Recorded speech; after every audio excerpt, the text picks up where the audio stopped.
تنسوش جيم الفيديو، تشترك في قناة سكاي نيوز المغربية باش يوصلك جديد الأخبار. قلت كده في الفيديو ازاي المغرب بيستحوذ على تنظيم مونديال قطر.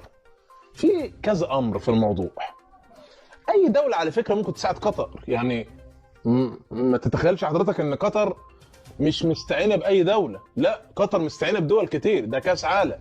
واي خطأ قد كده يفسد التنظيم على طول، يفسد التنظيم، خلص التنظيم. وغلطة واحدة، لو غلطة واحدة في المونديال ضاع التنظيم وباظ المونديال. يعني الامر خطير للغايه. ولكن اللي يسعدني ويشرفني في هذا الفيديو ان انا هقول لحضراتكم معلومات مؤكده تبين او تظهر قوه المملكه المغربيه او دوله المغرب.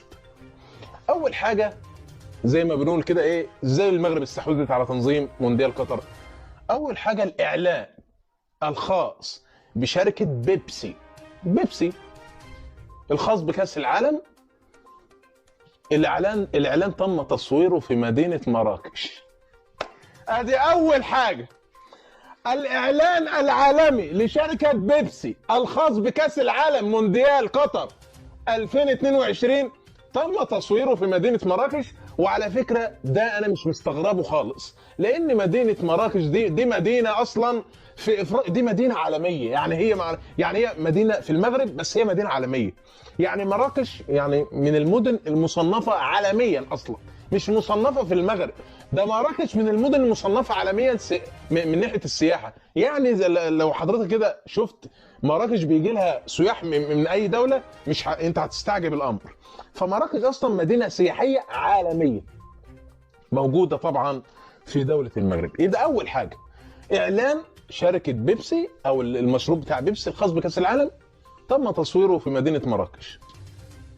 الحاجة الثانية، طبعا عارفين ان اي مونديال من ساعة ما وعينا على نفسنا، يعني من 98 كده ما وعينا على نفسنا في المونديالات، في اغاني بتبقى خاصة بكأس العالم.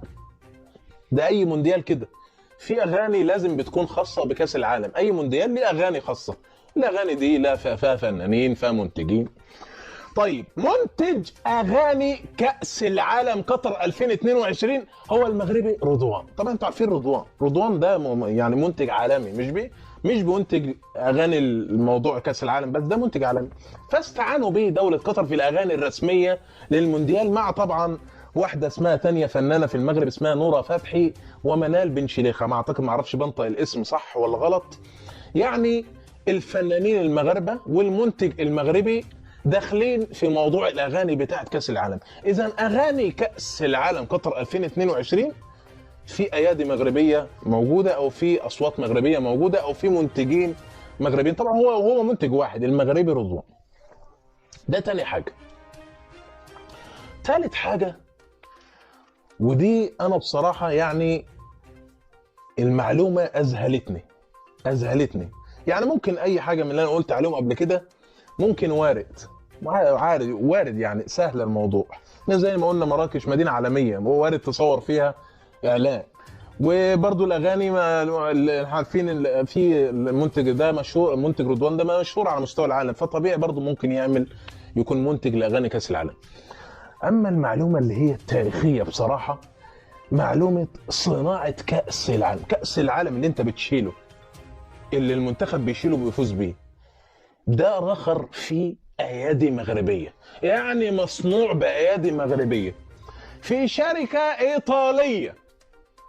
اول كاس عالم تم نحته او تم يعني لانشائه كان في سنه 1971 في شركه ايطاليه. الشركه كلها يعني شركه ايطاليه خالص، ما عدا شخص واحد مغربي اتولد سنة 1964 في المملكة المغربية الشريفة، وهو اسمه أحمد آية سيدي عبد القادر. ما اعرفش انا بنطق الاسم صح ولا غلط.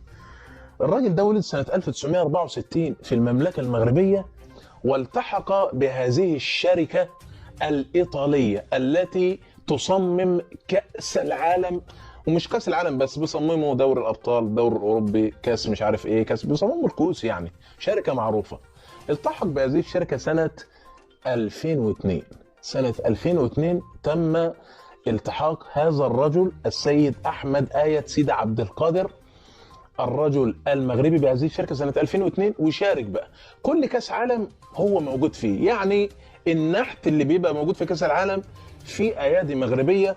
وصناعه كاس العالم سنه 2002 وسنه 2006 وسنه 2010 وسنه 2014 وسنه 2018 وسنه 2022 هيكون كاس العالم مصنوع بايادي مغربيه، مع طبعا الجماعه الايطاليين.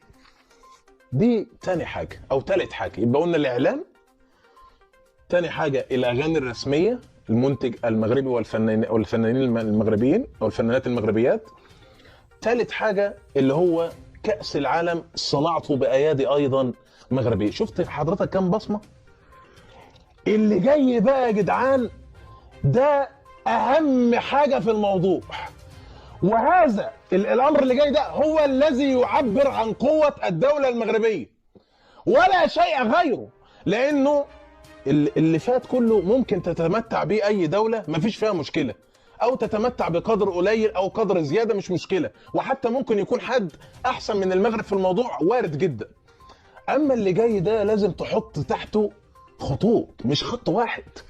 اللي جاي ده قوة الدولة، يعني ما فيش ولا يمين ولا شمال، قوة الدولة.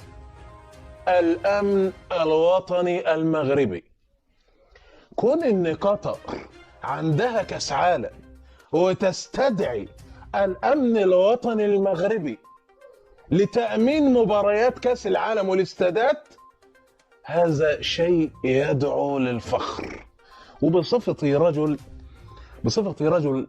من قارة إفريقيا، وبنتمي لمصر والجزائر وتونس والمغرب، واتشرف، وقلت الكلام ده قبل كده 100 مره، بس الناس اللي عندها حقد مني انا شخصيا مش عاوزه تسمع. احمد الشرقاوي لا يكره احد. احمد الشرقاوي بيحب ان يظهر جميع الانجازات العربيه، وخاصه دول شمال افريقيا، لان احنا بنعتبرهم الاقوى في القاره الافريقيه. ادعمونا بلايك، سبسكرايب ليصلكم كل جديد.